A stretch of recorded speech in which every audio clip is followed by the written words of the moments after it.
खबरें इतनी ज़्यादा है कि टीवी अखबार दिखा नहीं रहा है। और सोशल मीडिया पर एक वीडियो अगर मैं 1 घंटे का भी बनाऊं तो सारी खबरें नहीं पूरी हो सकती। सोचिए, मैं बताऊंगा कि टीएमसी, ममता बनर्जी और बीजेपी के बीच क्या चल रहा है। सोचिए, इस देश में अब विपक्षी दल चुनाव भी नहीं लड़ सकते। लगता है पूरी दुनिया में अब हिटलरशाही का दौर है। राजतंत्र पहले था, फिर लोकतंत्र आया और अब फिर से लोकतंत्र के आड़ में डिक्टेटरशिप चल रहा है, चाहे वो अमेरिका हो, चाहे रूस हो, चाहे चीन हो। और क्या भारत में भी लोकतंत्र सिर्फ कहने के लिए है? जो सत्ता में रहेगा वो विपक्षी दलों को चबा जाएगा, विपक्षी दलों के आईटी सेल पर धावा बोलेगा। ये बड़ा आरोप है ममता बनर्जी का। लेकिन शुरुआत करते हैं यूपी से।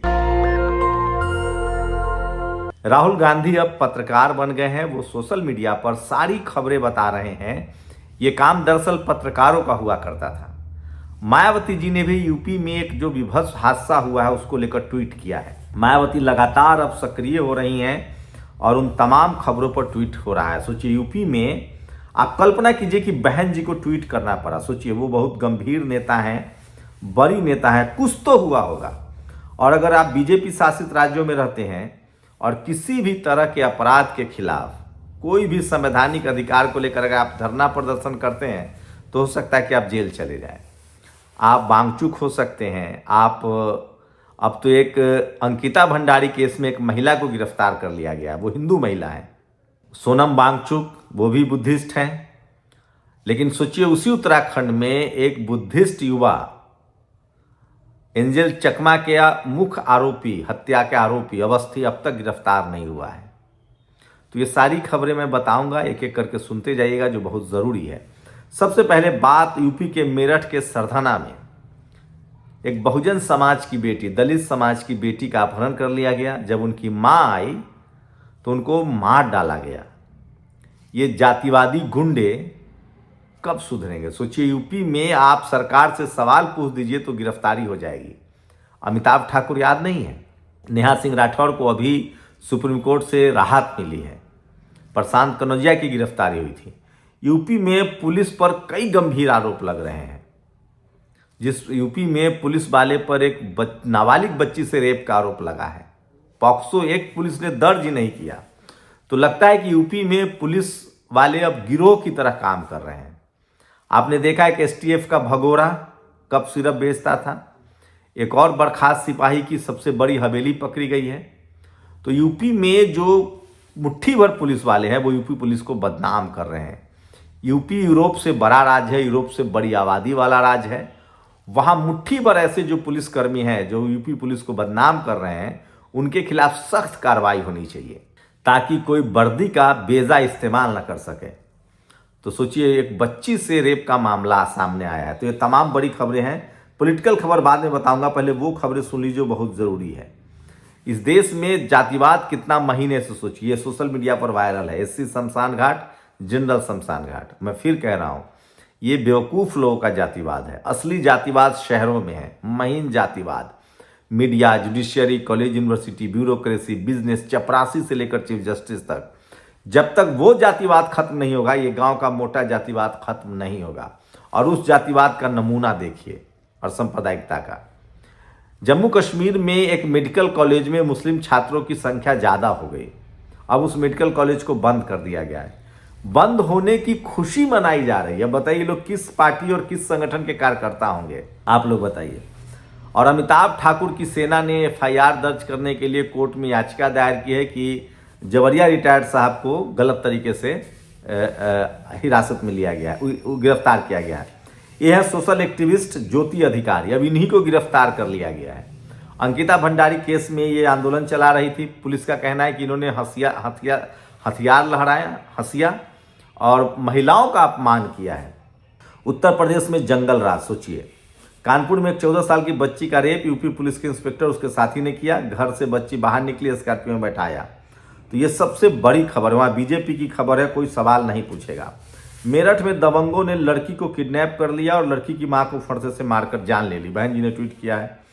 कानपुर में दरोगा ने पत्रकार के साथ मिलकर नाबालिग से गैंग रेप कर दिया। झांसी के पहले महिला ऑटो चालक की हत्या कर दी गई। यूपी में कानून बिल्कुल मुट्ठी भर लोग जो हैं वो कानून को बदनाम कर रहे हैं। इन लोगों पर सख्त कार्रवाई नहीं होगी। सोचिए, पुलिस और पत्रकार की दोस्ती का नतीजा देखिए, ये सबसे खतरनाक है। लेकिन बीजेपी वालों के लिए इससे छूट है। लखनऊ की सड़कों पर बीजेपी नेता चेतन बिष्ट और पूर्व मंडल अध्यक्ष केपी सिंह ने मिलकर एक पूर्व सैनिक पूरन सिंह के अधिकारी को लाश से रौंद डाला। तो बीजेपी के नेताओं के लिए छूट है। यह सबसे बड़ी खबर है जो सोशल मीडिया पर वायरल है।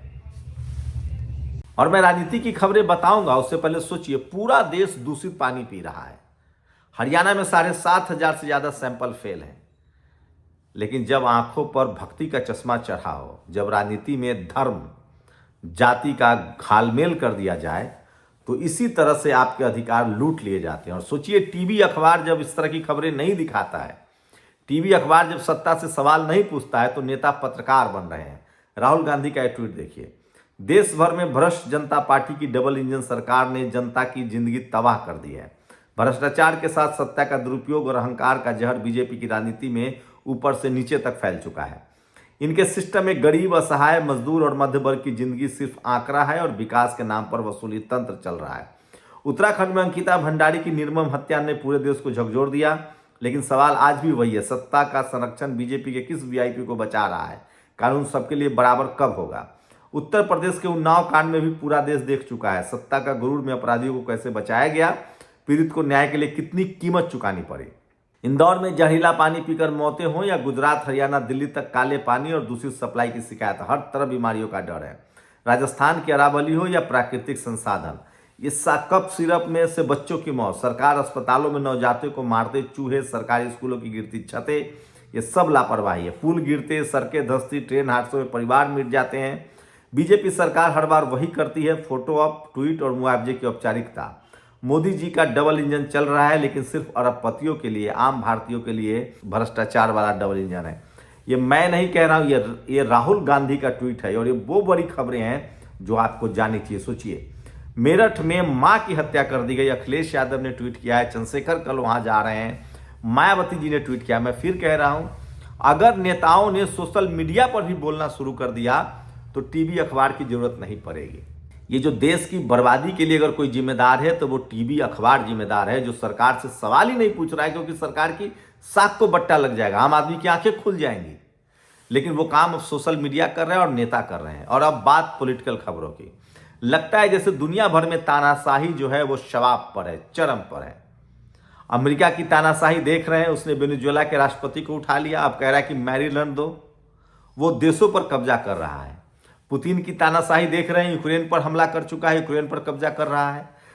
चीन जो है वो वियतनाम पर कब्जा कर रहा चाह रहा है, वो भी सेना की तैयारी कर रहा है। तो ये तीनों मिले हुए हैं, लेकिन सभी देशों में भी राजनीतिक तानाशाही है।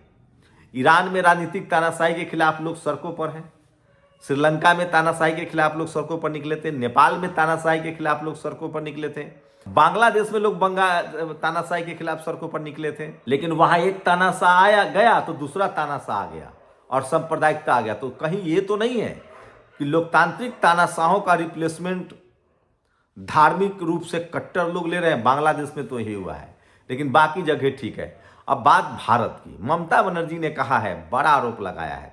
दरअसल ईडी की छापामारी हुई थी आईपैक, वही प्रशांत किशोर वाले आईपैक पर, जिसको अब वो छोड़ चुके हैं। कोई जैन साहब है जो आईपैक चलाते हैं, चुनाव जिताते हैं। पहले तो ये चुनाव जिताने का फंडा ही गलत लगता है। खैर, उसके बावजूद भी वहां छापामारी हुई है। ममता बनर्जी ने कहा है कि बीजेपी उनका डेटा चोरी कर रही है, बीजेपी विपक्ष को चुनाव ही नहीं लड़ने दे रही है। कुछ बातें तो है जिसमें दम दिखता है। एक तो इलेक्ट्रल बॉन्ड का चंदा, सारे चंदा बीजेपी के हिस्से में जाता है। विपक्षी नेताओं के पास पैसे ही नहीं है, कांग्रेस के पास पैसे नहीं है। अब सोचिए, बहुजन लीडरशिप वाली पार्टियां कैसे चुनाव जीतेगी जब बीजेपी के पास सारे पैसे हैं, उसके बाद थोड़ा बहुत कांग्रेस के पास है, बाकी दल स्वाहा है। बहुजन लीडरशिप सपा, बसपा, आरजेडी, जेडीयू, जेएमएम, डीएमके के पास थोड़ा बहुत पैसा है क्योंकि उसका अपना बिजनेस है। लेकिन बहुजन लीडरशिप वाली पार्टियों के पास बिल्कुल पैसा नहीं। लोग पार्टी चला रहे हैं, बड़ी बात है। इसीलिए बहुजन समाज के लोग मीडिया नहीं चला पाते, क्योंकि हमारे पास कॉर्पोरेट नहीं है, बिजनेस नहीं है।